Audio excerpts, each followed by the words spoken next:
بک اقتدار کی مجبوریاں، اس کا آج ہم باب پنجم پڑھنے جا رہے ہیں جس کا نام ہے مسلح افواج کا اہم ترین فیصلہ۔ تو آئیے جلدی سے سٹارٹ کرتے ہیں اس باب کو۔ 1987 میں میری vice chief of army staff کے عہدے پر ترقی ہوئی۔ ہمارے vice chief of army staff general Khalid Mahmood Arif کی مدت ملازمت پوری ہو چکی تھی۔ جنرل ضیاء نے لیفٹیننٹ جنرل زاہد علی اکبر کو وکوئس بنانے کا فیصلہ کر لیا تھا۔ وزیر اعظم محمد خان جونیجو کی منظوری کے لیے جب یہ فیصلہ ان کے پاس بھیجا گیا تو انہوں نے چاروں سینئر افسران کا ڈوئزر دیکھا اور جنرل ضیاء سے ملے اور کہا کہ اسلم بیگ سب سے سینئر ہے، کمانڈ، سٹاف اور انسٹرکشنل تجربہ زیادہ رکھتا ہے، ان میں کیا کمزوری ہے کہ پروموٹ نہ کیا جائے؟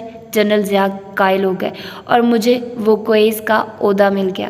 صحیح معنوں میں یہ مداخلت ایزوی ڈیوائن انٹروینشن تھی۔ 1.5 سال بعد میں اسی گھر میں آ گیا جہاں CGS کی حیثیت سے 5 سال رہا تھا، اور جب میں چیف آف آرمی سٹاف بنا تب بھی وہیں رہا، جو 4 بیڈ روم اور ایک اسٹڈی روم پر مشتمل تھا۔ میری گارڈز 10 جوانوں پر مشتمل تھے، جس کا کمانڈر ایک GCO تھا۔ وائس چیف اور چیف آف آرمی سٹاف بننے کے بعد بھی ٹویوٹا کراؤن 1600 cc گاڑی استعمال کی، یہ وزیر اعظم محمد خان جونیجو کا حکم تھا، اور مرسیڈیز 500 ماڈل 1955 جو جنرل ایوب خان اور ان کے بعد آنے والے تمام آرمی چیفز کے استعمال میں رہی تھی، اسے ہاتھ نہیں لگایا۔ 1988 میں دوبارہ جنرل ضیاء کے ذہن میں ایک نئے سیاسی نظام کا تصور ابھرا۔ انہوں نے مجھے اور جنرل حمید گل کو دوبارہ بلایا اور ایک رپورٹ تیار کرنے کو کہا جس میں یہ واضح ہو کہ نئے سیاسی نظام کی ترجیحات کیا ہونی چاہیے جو وقت کے تقاضوں سے ہم آہنگ ہو۔ ہم نے عرق ریزی کے بعد رپورٹ تیار کی اور انہیں پیش کر دی۔ ہمیں بلایا گیا، بحث ہوئی اور رپورٹ کا خلاصہ میں نے پڑھا۔ اللہ آپ پر بڑا مہربان ہے۔ 1985 میں اللہ تعالیٰ نے آپ کو موقع دیا تھا کہ آپ تاریخی فیصلہ کرتے، لیکن آپ کی ترجیحات کچھ اور تھی، اور اب دوسری بار اس کا کرم ہے کہ آپ ایک بڑا تاریخی فیصلہ کرنے کی پوزیشن میں ہیں۔ الیکشن کرائیے اور اقتدار سے الگ ہو جائیے تاکہ قوم ان مشکل حالات کا مقابلہ کر سکے۔ تاریخ آپ کو ایک بینوولنٹ ڈکٹیٹر کے نام سے یاد کرے گی۔ بولے، آپ نے بہت صحیح کہا ہے، لیکن اقتدار کی کچھ مجبوریاں ایسی ہوتی ہیں کہ فی الوقت یہ فیصلہ کرنا مشکل ہے۔ بات ختم ہو گئی۔ 1988 کا سال شروع ہوا تو افغانستان کی جنگ اختتام کے قریب تھی۔ ایران عراق جنگ 8 سال کے خون ریز تصادم کے بعد ختم ہو چکی تھی۔ پاکستان کے اندر دنیا جہان کے جہادیوں کا ازدحام تھا۔ ہماری بڑی فوج کے نئے ہتھیاروں اور جنگی سامان کی تیاریاں عروج پر تھی۔ ہمارا ماڈرنائزیشن پروگرام تقریباً مکمل ہو چکا تھا۔ ہمارا اہم ہتھیار مین بیٹل ٹینک الخالد کا پروٹوٹائپ چین اور پاکستان کی مشترکہ کوششوں سے مکمل ہو رہا تھا، جس کے ساتھ ٹرائل کے لیے امریکہ کا M1A1 ابراہم ٹینک پاکستان لانے کی تیاریاں تھیں۔ ہمارے سینئر افسروں کو اور خود جنرل ضیاء کو قطعی یقین نہیں تھا کہ ہم کوئی ایسا ٹینک بنا سکیں گے جو دور حاضر کے جنگی تقاضوں پر پورا اتر سکے۔ M1A1 ٹینک کی لابی بڑی مضبوط تھی، اور صحیح بھی تھا کہ اس وقت state of the art technology کے حوالے سے یہ بہترین ٹینک تھا۔ بھارت نے بھی ٹینک بنانے کی کوشش کی، لیکن ان کی ساری کوششیں اب تک ناکام ثابت ہوئی ہیں۔ ہم نے ان کی ناکامیوں کا بغور جائزہ لیا۔ پتہ چلا کہ وہ ٹینک اور اس میں نصب تمام نظاموں کو خود بنانے کی کوشش کرتے رہے۔ ٹینک کا ایک بیرونی ڈھانچہ یا فریم ہوتا ہے جو اتنا مضبوط ہونا چاہیے کہ اس پر چھوٹے موٹے ہتھیار بے اثر ہوں۔ پھر اس کا ٹریک جس پر ٹینک چلتا ہے یہ اتنا مضبوط اور لچکدار ہونا چاہیے کہ چھوٹی موٹی رکاوٹوں کھائیوں کو عبور کر سکے، کیچڑ دلدل ریت میں پھنس نہ جائے۔ اس کا انجن بڑی اہمیت کا حامل ہے۔ 50-60 ٹن کے ٹینک کو چلاتے ہوئے یہ اوور ہیٹ ہو جائے تو رک جائے گا۔ اس کا ایک برقی نظام ہوتا ہے اور فائر کنٹرول کا ایک نظام ہے۔ اہم بات یہ ہے کہ الخالد ٹینک سے پہلے ہمارے ہاں ٹینک کے بیرونی ڈھانچے اور ٹریک وغیرہ T-59 ٹینک کے پروگرام کے تحت بن رہے تھے۔ باقی نظام ہم نے جرمنی اور یورپ سے لیے۔ جرمنی سے ان کے ٹینک پارٹنرز 2 کا انجن لیا اور یورپ سے فائر کنٹرول کا نظام لیا۔ یہ تمام ٹیکنالوجی تو بازار میں بکتی ہے جو ہم نے خریدی، لیکن اصل کمال ہمارے اور چینی ماہرین کا ہے جنہوں نے جوڑ توڑ کے ایک بہترین ٹینک کی شکل دے دی اور اس میں وہ تمام عوامل شامل کر دیے جو ہماری ضرورت تھی۔ ماشاءاللہ۔ مختصر یہ کہ ہماری حکمت عملی کامیاب ہوئی۔ الخالد ٹینک کے 3 نمونے تیار ہوئے اور حتمی ٹیسٹ کے لیے الخالد اور M1A1 ٹینک ملتان پہنچ گئے۔ ملتان سے بہاولپور لے جانے کا انتظام کیا گیا، جہاں ٹامے والی فیلڈ فائرنگ رینج پر ٹیسٹ ہونے تھے۔ بہاولپور جانے کے لیے GHQ نے اہم شخصیات اور متعلقہ افسران کی 2 فہرستیں تیار کی۔ ایک جنرل ضیاء کا گروپ تھا اور دوسرا chairman joint chief of staff committee general Akhtar Abdur Rahman کا۔ دوسرے گروپ نے 3 دن بعد ٹرائل دیکھنا تھا۔ 17 اگست کو پہلا ٹرائل تھا۔ اس سے ایک دن پہلے جنرل اختر عبدالرحمان مجھے گولف کورس پر ملے اور شکایت کی کہ انہیں پہلے گروپ میں کیوں نہیں رکھا۔ میں نے کہا، اصول کے تحت سب سینئر افسران ایک جہاز میں سفر نہیں کرتے۔ وہ خاموش ہو گئے۔ 17 اگست کو جنرل ضیاء الحق تقریباً 11 بجے اپنے قافلے کے ساتھ اپنے خصوصی جہاز C-130 سے بہاولپور ایئرپورٹ پہنچے۔ ان کے پہنچنے سے پہلے میں اپنے جہاز میں ان کے استقبال کے لیے بہاولپور پہنچ گیا تھا۔ جب وہ آئے تو ان کے ساتھ جنرل اختر عبدالرحمان، امریکی سفیر، ان کے ملٹری سیکرٹری اور دیگر متعلقہ افسران بھی تھے۔ ایوان صدر سے یہ نام شامل کیے گئے تھے۔ میں نے اور کور کمانڈر لیفٹیننٹ جنرل محمد شفیق نے ان کا استقبال کیا۔ وہیں ایئرپورٹ کے لاؤنج میں فریش اپ ہوئے اور 2 ہیلی کاپٹر میں ٹامے والی رینج کی طرف روانہ ہوئے۔ ٹرائل ٹیم کے سربراہ میجر جنرل محمود درانی اپنے ساتھیوں کے ہمراہ وہاں موجود تھے۔ ٹرائل شروع ہوا، جو تقریباً 1 گھنٹے تک جاری رہا۔ الخالد ٹینک تمام ٹیسٹوں میں کامیاب ہوا۔ امریکی M1A1 ٹینک صرف چند ایک ٹیسٹ میں کامیاب ہوا۔ اس کے نتیجے پر سب کو حیرت ہوئی، لیکن اپنی آنکھوں سے دونوں ٹینکوں کی کارکردگی دیکھنے کے بعد کسی کو شک و شبے کی گنجائش نہیں رہی۔ وہاں سے تقریباً 1:30 بجے بہاولپور کے لیے روانہ ہوئے۔ کور ہیڈ کوارٹر میں تمام شرکاء کے لیے کھانے کا انتظام تھا۔ ظہر کی نماز پڑھی۔ اس کے بعد وہاں موجود بہاولپور کی کچھ شخصیات کے ساتھ جنرل ضیاء نے ملاقات کی۔ تقریباً 4:30 بجے بہاولپور ایئرپورٹ کے لیے روانہ ہوئے۔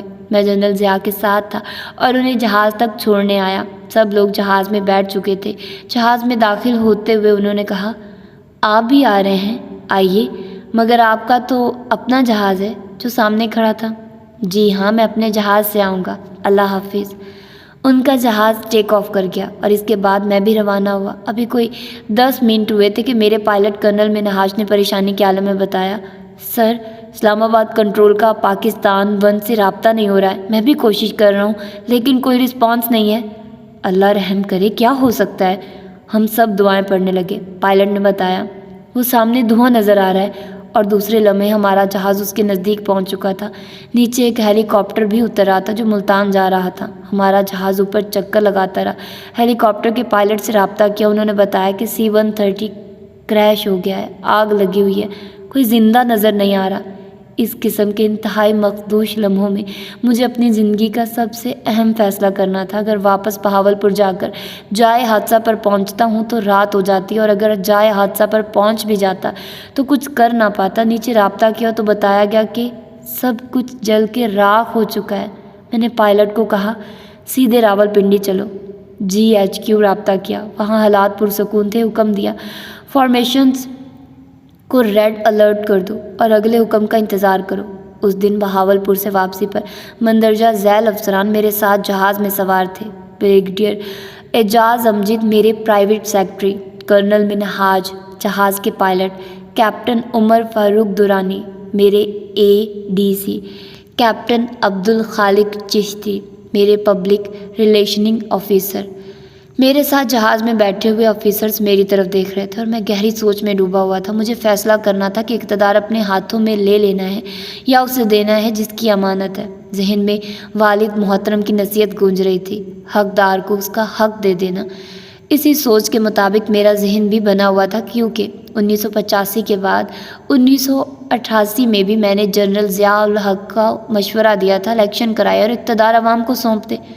اب جب حالات نے مجھے اس مقام پر لا کھڑا کیا تھا اور مجھے خود فیصلہ کرنا تھا تو دیے گئے مشوروں کے برعکس فیصلہ کرنا مشکل تھا۔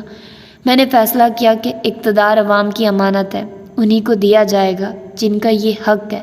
اس فیصلے سے دل و دماغ کو سکون ملا۔ ذہن پر چھائے ہوئے خوف اور بے یقینی کے بادل چھٹ گئے۔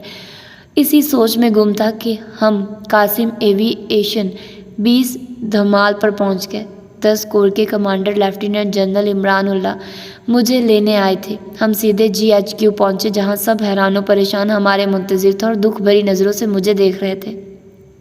GHQ پہنچنے سے پہلے میں نے chief of naval staff admiral Saeed Ahmed Khan اور chief of air staff air marshal Hakimullah کو پیغام دیا کہ وہ فوراً GHQ پہنچے۔ Director general ISI lieutenant general Hamid Gul اور جج advocate general brigadier Aziz Ahmed Khan کو بھی بلا بھیجا۔ آدھے گھنٹے کے اندر چاروں حضرات پہنچ گئے۔ میں نے ساری صورتحال انہیں بتائی اور مشورے کا طالب ہوا۔ اللہ تعالیٰ کا شکر ادا کیا کہ سبھی نے وہی مشورہ دیا جو میرے دل میں تھا۔ متفقہ فیصلہ تھا کہ آئین کے مطابق چیئرمین سینٹ غلام اسحاق خان کو بلایا جائے اور اقتدار کی ذمہ داریاں ان کو سونپ دی جائیں۔ جناب غلام اسحاق خان کو پیغام دیا اور وہ بھی پہنچ گئے۔ وہ حیران رہ گئے جب ان کو میں نے کہا، اس مشکل وقت میں اللہ تعالیٰ نے آپ کو بھاری ذمہ داری دی ہے، جو آئین میں بھی آپ کی ہی ذمہ داری ہے کہ آپ معاملات کو سنبھالیں گے۔ ہماری طرف سے صرف یہ عرض ہے کہ ضروری انتظامات کرنے کے بعد 90 دنوں کے اندر اقتدار عوام کے نمائندوں کو سونپ دیا جائے۔ آپ کے اس کام میں آپ کو ہمارے مکمل تعاون حاصل ہوگا۔ ہماری دعائیں آپ کے ساتھ ہیں۔ امید و بیم اور بے یقینی کے آثار جو ہم نے ان کے چہرے پر دیکھے وہ بیان نہیں کر سکتا۔ وہ رخصت ہوئے تو تقریباً رات کے 8 بج رہے تھے۔ 10 بجے تک صدر غلام اسحاق خان نے قومی نشریاتی رابطے پر قوم سے خطاب کیا اور اس فیصلے کا اعلان کیا۔ یہ ایسا فیصلہ ہے کہ دور حاضر میں اس کی مثال نہیں ملتی۔ ماشاءاللہ، جنرل ضیاء کے انتقال کے 3 گھنٹوں کے اندر اندر آئین بحال ہو چکا تھا۔ انتقال اقتدار کی کارروائی کا آغاز ہوا جسے 90 دنوں میں مکمل ہونا تھا۔ یہ افواج پاکستان کا فیصلہ تھا۔ سوال: 17 اگست 1988 کو طیارے کا حادثہ فوج کا بہت بڑا نقصان تھا۔ آپ نے فوج کی قیادت سنبھالنے کے بعد اس حادثے کی تفصیلات معلوم کرنے کی کوشش کی۔ یہ ایک عظیم قومی سانحہ تھا جس کی تحقیقات ضروری تھی۔ مثلاً آموں کی پیٹیاں کون لایا تھا؟ بغیر چیکنگ کیسے یہ پیٹیاں جہاز میں رکھ دی گئی؟ اس غفلت کا ذمہ دار کون تھا اور اس کے خلاف کوئی کارروائی کی گئی؟ اس سلسلے میں پارلیمانی کمیشن بھی بنا تھا اور آپ بھی اس میں پیش ہوئے تھے۔ آپ نے کیا موقف اختیار کیا اور کمیشن کی رپورٹ کے بارے میں آپ کو کوئی علم ہے؟ حادثے میں شہید ہونے والوں کا پوسٹ مارٹم نہیں کروایا گیا جس سے حادثے کے سبب سے متعلق کچھ نہ کچھ سراغ مل سکتا تھا۔ کیا آپ کے حکم سے سب کو بغیر پوسٹ مارٹم دفنا دیا گیا؟ جواب: راولپنڈی پہنچ کر سب سے پہلے میں نے لیفٹیننٹ جنرل محمد شفیق بہاولپور کے کور کمانڈر سے رابطہ کیا۔ انہوں نے بتایا کہ ہلاک ہونے والوں کی شناخت مشکل ہے۔ جنرل ضیاء کی کچھ باقیات ملی ہیں جنہیں ہم جمع کر رہے ہیں تاکہ ان کی میت کو تیار کیا جائے۔ یہاں CMH کے ڈاکٹروں کی ٹیم موجود ہے جو پوسٹ مارٹم کے لیے اعضاء اکٹھے کر رہی ہے۔ جنرل ضیاء کی میت دوسرے دن راولپنڈی پہنچی۔ دوسرے دن میں نے جنرل شفیق سے تفصیل سے بات کی۔ میں نے پوسٹ مارٹم رپورٹ کے متعلق پوچھا۔ انہوں نے بتایا کہ CMH سے رپورٹ کا انتظار ہے۔ چند دنوں بعد رپورٹ ملی تو اس میں کسی قسم کے کیمیکل کی نشاندہی نہیں ہوئی اور چند ہفتوں بعد جب امریکہ سے رپورٹ آئی تو اس میں بھی کسی قسم کی علائش نہیں پائی گئی۔ البتہ آدھے سے زیادہ جسموں کے ٹکڑے انہوں نے واپس کر دیے تھے جو امریکیوں کے نہیں تھے۔ حادثے کے دوسرے دن DG ملٹری انٹیلیجنس کو ہدایت دی گئی کہ بڑی مستعدی کے ساتھ انکوائری کریں اور تجاویز پیش کریے۔ صدر غلام اسحاق خان سے بات کی کہ جوائنٹ انکوائری کا حکم جاری کریے اور ساتھ ہی DG ISI کو حکم دے کہ وہ اپنی رپورٹ الگ تیار کرے۔ پاکستانی ایئر فورس نے پہلے ہی اپنی انکوائری کمیٹی متحرک کر دی تھی جس نے جائے حادثہ پر پہنچ کر اپنا کام شروع کر دیا تھا۔ ان تمام رپورٹوں کی تفصیل 3 ہفتوں کے اندر حکومت کو مل چکی تھی۔ اس کے بعد حکومت وقت کی ذمہ داری تھی کہ اگلے اقدامات کا حکم نامہ جاری کرتی۔ C-130 ہوائی جہاز پاکستان 1 جو صدر مملکت کے لیے خصوصی جہاز ہوتا ہے، اس کی ذمہ داری پاکستان ایئر فورس کی ہوتی ہے۔ اس کے نزدیک کسی اور کو جانے کی اجازت نہیں ہوتی۔ جو سامان بھی جہاز میں رکھا جاتا ہے اس کی تلاشی ہوتی ہے۔ البتہ جو مینیفیسٹ بنتا ہے یعنی مسافروں کی لسٹ بنتی ہے وہ صدر کے آفس کی ذمہ داری ہوتی ہے۔ جیسا کہ میں نے پہلے بیان کیا ہے کہ جنرل اختر عبد الرحمن نے ایک دن پہلے مجھ سے شکایت کی تھی کہ میں نے صدر کے ساتھ ان کا نام کیوں نہیں رکھا۔ میں نے انہیں وجہ بتائی تھی لیکن پھر بھی انہوں نے صدر کے ملٹری سیکرٹری سے کہہ کے اپنا نام ڈلوا لیا تھا۔ 4 ہفتوں کے اندر اندر پاکستان ایئر فورس کی انکوائری اور تینوں دوسری انکوائریوں کی تحقیقات کے مطابق یہ بات واضح ہو گئی تھی کہ کسی کیمیکل یا گیس کی کوئی بھی نشاندہی نہیں ہو سکی۔ جب جہاز ڈگمگانے لگا تو اندر سے کسی نے پائلٹ کا نام لے کر پکارا تھا کہ کیا ہو رہا ہے، لیکن پائلٹ کی طرف سے کوئی جواب نہیں ملا۔ بلیک باکس سے اس بات کی تصدیق بھی ہوئی۔ غالباً کسی کریو ممبر نے یہ بات کہی ہو جسے مانیٹرنگ ڈیسک نے سنا ہو۔ پائلٹ نے SOS بھی نہیں مانگا۔ انہی باتوں سے شبہ ہوتا ہے کہ شاید اس حادثے کے پیچھے کوئی سازش تھی۔ محترمہ بے نظیر بھٹو جب وزیر اعظم بنی تو میں نے انہیں مشورہ دیا کہ وہ اس حادثے کی کرمنل انکوائری کرائے تاکہ حقائق سامنے آ سکیں۔ انہوں نے بندیال کمیشن بنایا جس کی رپورٹ یہ تھی کہ it was an act of good redness, یعنی ایک ڈکٹیٹر کا یہی انجام ہوتا ہے جس نے ان کے والد کو پھانسی دی تھی۔ جب نواز شریف وزیر اعظم بنے تو ان سے بھی میں نے یہی درخواست کی۔ انہوں نے بھی جسٹس شفیع الرحمان کے تحت ایک جوڈیشل کمیشن بنایا۔ میں بھی اس کے سامنے پیش ہوا، لیکن اس کمیشن نے بھی اس واقعے کو حادثہ قرار دیا۔ امریکہ اور C-130 جہاز بنانے والی کمپنی کے مطابق جہاز کے اندر تکنیکی خرابی کے سبب یہ حادثہ پیش آیا ہے۔ دوسرے دن میں نے GHQ ہال میں تمام گرین افسروں سے خطاب کیا، بہت سی باتوں کے علاوہ خطے کی تصویراتی تبدیلی کا ذکر کیا اور اسی سے حوالے سے تصویراتی گہرائی کا تصور بھی پیش کیا۔ یہ ایک تفصیلی خطاب تھا جسے ISPR نے ریکارڈ کیا تھا۔ میں صرف چند باتیں بیان کرنا چاہوں گا۔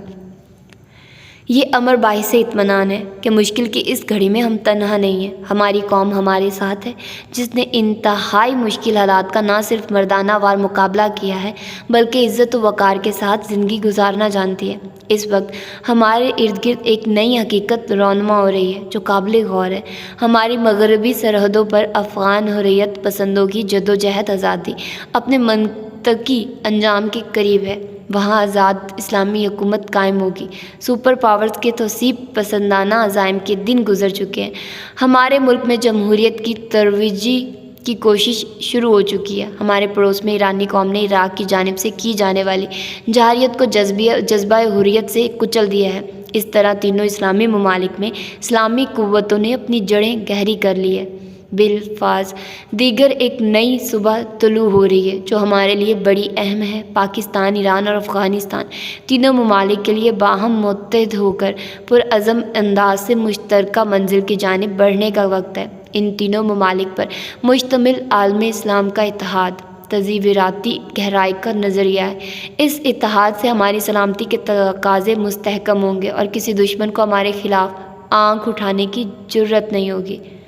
یہ بات ہمارے آقاؤں کو ناگوار گزری اور اس کے فوراً بعد ہی ان کے ہم نواؤں نے اس سوچ کو الٹے سیدھے معنی پہنانے شروع کر دیے، اور اب 40 سالوں کے بعد سازشوں کے گرداب سے نکل کر ہم پھر اسی مقام پر آ گئے جہاں تصویراتی گہرائی کا نظریہ حقیقت کا روپ دھارنے کا منتظر نظر آتا ہے۔ 1988 کے بعد امریکہ نے فیصلہ کر لیا تھا کہ افغانستان میں افغان مجاہدین کو حکومت بنانے کا اختیار نہیں دیا جائے گا۔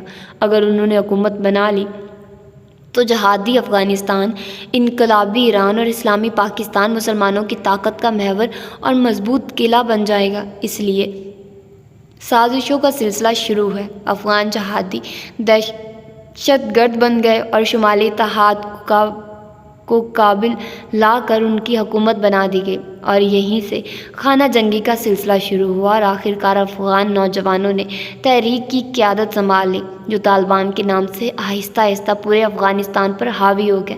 یہ ایک ایسی صورتحال تھی جو امریکی مفادات کے خلاف تھی۔ ان حالات سے نمٹنے کے لیے نئی سازشوں کا دور شروع ہوا اور سانحہ 9/11 کا بہانہ بنا کر افغانستان پر حملہ کر دیا گیا۔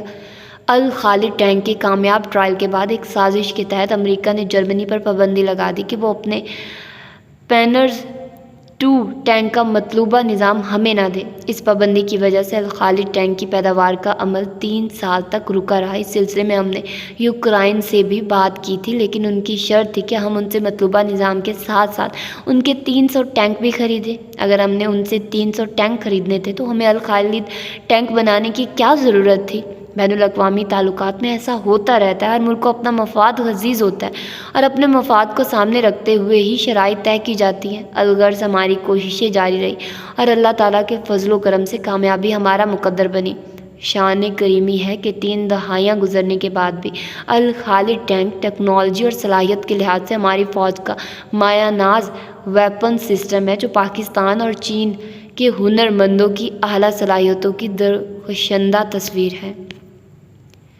باب ششم، فوج کی قیادت سنبھالنے کے بعد اہم اقدامات۔ 1960 کی دہائی کے 8 سال پاک فوج کے ترقیاتی منصوبے مکمل کرنے میں لگے، جس کے بعد ضروری سمجھا گیا کہ مربوط طریقے سے ان منصوبوں کی افادیت کا اندازہ کیا جائے اور متعدد نئے کنسیپٹس کو بھی آزمایا جائے کہ وہ کہاں تک قابل عمل ہیں۔ اس لیے GHQ میں وار گیمز شروع کیے گئے تاکہ ذہنی طور پر صحیح اندازہ ہو سکے کہ ترقیاتی عمل اور ہماری جنگی ترجیحات ایک دوسرے سے کہاں تک ہم آہنگ ہیں۔ ایسے تجربات 1 سال تک جاری رہے۔ اس کے بعد عملی طور پر تجربہ کرنے کے لیے ضرب مومن مشقوں کے لیے انعقاد کا فیصلہ کیا گیا۔ پاکستان میں پہلی بار اتنی بڑی مشقوں کا فیصلہ کیا گیا جس میں پاکستان فوج کی پوری نفری کے تقریباً 50% سے زیادہ نے حصہ لیا۔ نئے حقائق کا ادراک کرتے ہوئے ابلاغ عامہ کے کردار کو تسلیم کیا گیا اور گلاس نوٹس کی پالیسی اختیار کی گئی تاکہ مسلح افواج کے بارے میں جو اطلاعات وہ حاصل کرنا چاہیں انہیں فراہم کی جائے اور عوام کو عملی دفاعی معاملات سے باخبر رکھا جائے۔ اس مقصد کے لیے ISPR کو خصوصی مشن سونپا گیا اور 3 سالوں تک مختلف شہروں میں دفاعی معاملات پر سیمینار منعقد کروائے گئے، جس میں دانشوروں، صحافیوں، سابق سفیروں اور سابق فوجی افسروں نے بھی بھرپور شرکت کی اور دفاع کے مختلف پہلوؤں پر اپنی آراء کا اظہار کیا۔ آگاہی پیدا کی گئی تاکہ سول ملٹری تعلقات بہتر ہوں۔ یہ بھی فیصلہ کیا گیا کہ پاکستان نے جو 3 جنگیں لڑی ہیں ان پر سیمینار کروائے جائیں اور ان میں ایسے افراد اپنے خیالات کا اظہار کریں جنہوں نے ان جنگوں میں عملاً حصہ لیا تھا۔ اس سلسلے میں 1948 کی جنگ کے بارے میں 7 سیمینار منعقد کروائے گئے جو راولپنڈی، کراچی، لاہور، پشاور، مظفر آباد، بمبر اور سکردو میں منعقد ہوئے۔ ان سیمیناروں میں 1948 کے چاہاد کشمیر کے بہت سے اہم پہلو سامنے آئے جو اس سے پہلے منظر عام پر نہیں آئے تھے۔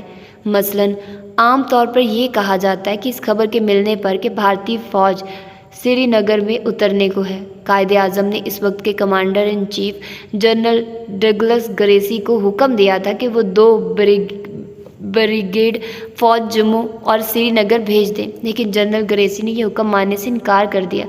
مظفر آباد میں ہونے والے سیمینار میں میجر جنرل ریٹائرڈ وجاہت حسین نے، جو 1948 میں قائد اعظم کے ADC تھے، ایک مختلف کہانی بیان کی جو سیاق و سباق میں درست معلوم ہوتی ہے۔ ان کا کہنا تھا کہ جو لوگ قائد اعظم کو قریب سے جانتے ہیں وہ اس بات کی تصدیق کریں گے کہ اگر جنرل گریسی نے قائد اعظم کی حکم عدولی کی ہوتی تو قائد اعظم انہیں فوراً برطرف کر دیتے۔ قائد اعظم نے تو برطانیہ کے وائسرائے کی بات نہیں مانی تھی۔ لارڈ ماؤنٹ بیٹن کی خواہش تھی کہ وہ آزاد ہونے والے دونوں ممالک پاکستان اور ہندوستان کے گورنر جنرل بنے۔ پنڈت جواہر لال نہرو نے ان کی بات مان لی تھی، لیکن قائد اعظم نے صاف انکار کر دیا تھا۔ ماؤنٹ بیٹن اس پر سخت ناراض تھا۔ اس نے قائد اعظم کو دھمکی دی کہ آپ کو اس کا انجام معلوم ہے۔ قائد اعظم نے جواب دیا تھا، چند $100 ملین کے اثاثے۔ ان کا اشارہ تقسیم کے وقت دونوں ملکوں کے درمیان اثاثوں کی تقسیم کی طرف تھا۔ تو ایسے آہنگی ارادے اور مضبوط کردار کے مالک سے یہ توقع کیسے کی جا سکتی ہے کہ وہ اپنے ماتحت کمانڈر ان چیف کی حکم عدولی برداشت کر لیتے، بلکہ 3 سالوں تک انہیں عہدے پر برقرار بھی رکھتے۔ لیکن یہ حقیقت ہے کہ نہ صرف وہ اپنے عہدے پر برقرار رہے بلکہ 3 سالوں تک کمانڈر ان چیف کے طور پر پاکستان ہی میں رہے۔ اس کا مطلب یہ ہے کہ حقائق کچھ اور تھے۔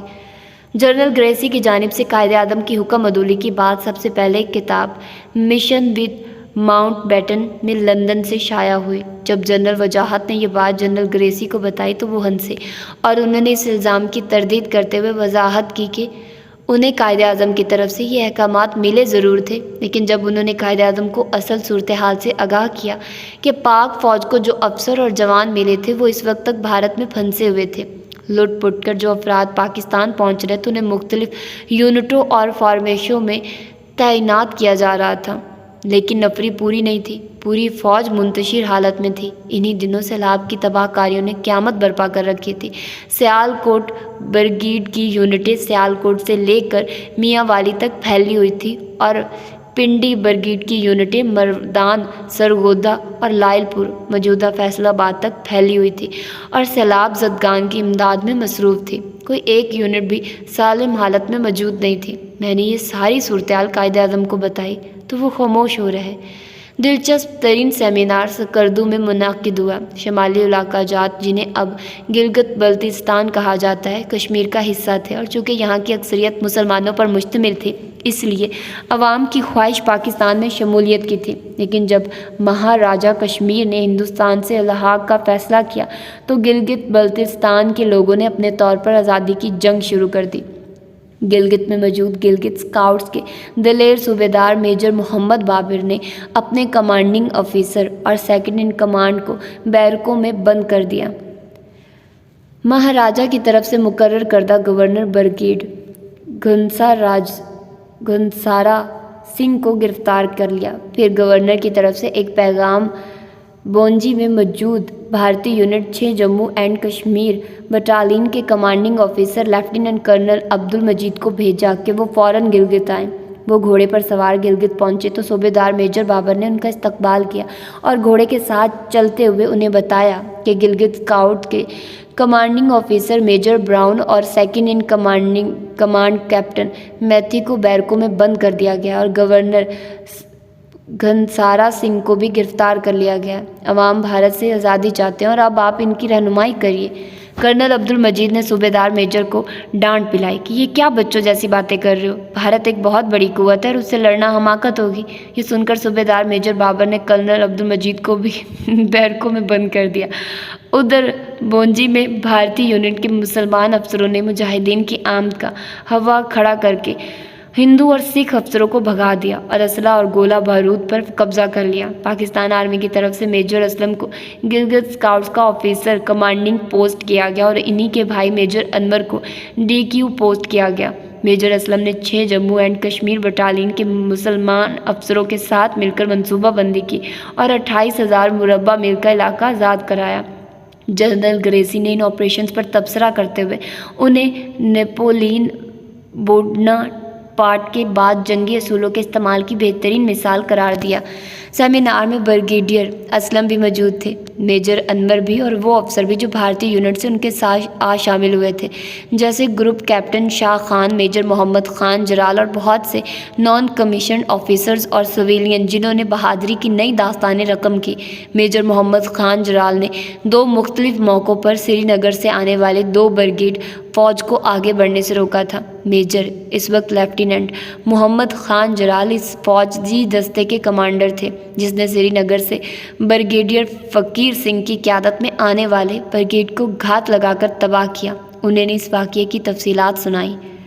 مجھے 2 پلاٹون دے کر یہ مشن سونپا گیا کہ بریگیڈیئر فقیر سنگھ کی قیادت میں آنے والے بریگیڈ کا راستہ روکو جو سکردو میں محصور بھارتی فوجیوں کی مدد کے لیے آ رہا تھا۔ میں نے علاقے کی ریکی کی اور سکردو اور گول کے درمیان ایک جگہ تورگ پوڑی میں گھاٹ لگانے کا فیصلہ کیا۔ اس جگہ دریا یکدم پڑتا ہے اور اس کے کنارے کا راستہ بھی تنگ ہو جاتا ہے۔ گزرنے والے دستے کے لیے لازم ہو جاتا ہے کہ وہ یہاں سے گزرنے کے لیے سمٹ جائیں۔ میں نے حوالدار نذیر احمد کو ایک مشین گن دے کر اس جگہ سٹاپنگ پوائنٹ بنانے کا حکم دیا کہ دشمن کے کسی شخص کو اس جگہ سے آگے نہیں جانے دینا۔ بھارتی دستے 17 مارچ 1948 کو گھاٹ والے علاقے میں داخل ہوئے۔ یہاں رک کر پہلے انہوں نے کھانا کھایا اور پھر یہ سمجھ کر کہ ان کے سفر کا مشکل ترین راستہ تو طے ہو چکا، وہ لاپرواہی سے سکردو کی طرف بڑھنے لگے۔ جیسے ہی ان کے آگے چلنے والے افراد سٹاپنگ پوائنٹ پر پہنچے، حوالدار نذیر احمد نے مشین گن سے فائرنگ شروع کر دی۔ یہ باقی لوگوں کے لیے بھی سگنل تھا کہ وہ فائر کھول دیں۔ دریا پار متعین دونوں پلاٹونوں نے فائر کھول دیا۔ بھارتی فوجیوں کو جوابی کارروائی کا موقع ہی نہ مل سکا اور وہ اندھا دھند ادھر ادھر بھاگنے لگے، لیکن کوئی جائے پناہ نہ تھی۔ زیادہ تر فوجی ہلاک ہو گئے، صرف وہ چند افراد بچ گئے جو بالکل آخر میں تھے۔ وہ بھاگ کر گھاٹ کے علاقے سے نکل گئے، ان میں بریگیڈیئر فقیر سنگھ بھی شامل تھا۔ مجاہدین کے ہاتھ لگنے والی چیزوں میں 1,00,000 گولیاں، مارٹر، توپیں، مشینیں، گنے اور اشیاء خوردونوش کی بڑی مقدار شامل تھی جو وہ سکردو میں محصور فوجیوں کے لیے لا رہے تھے۔ بھارتیوں نے سکردو گریجن کی رہائی کے لیے ایک اور کوشش کی اور ایک دوسرا بریگیڈ مختلف راستے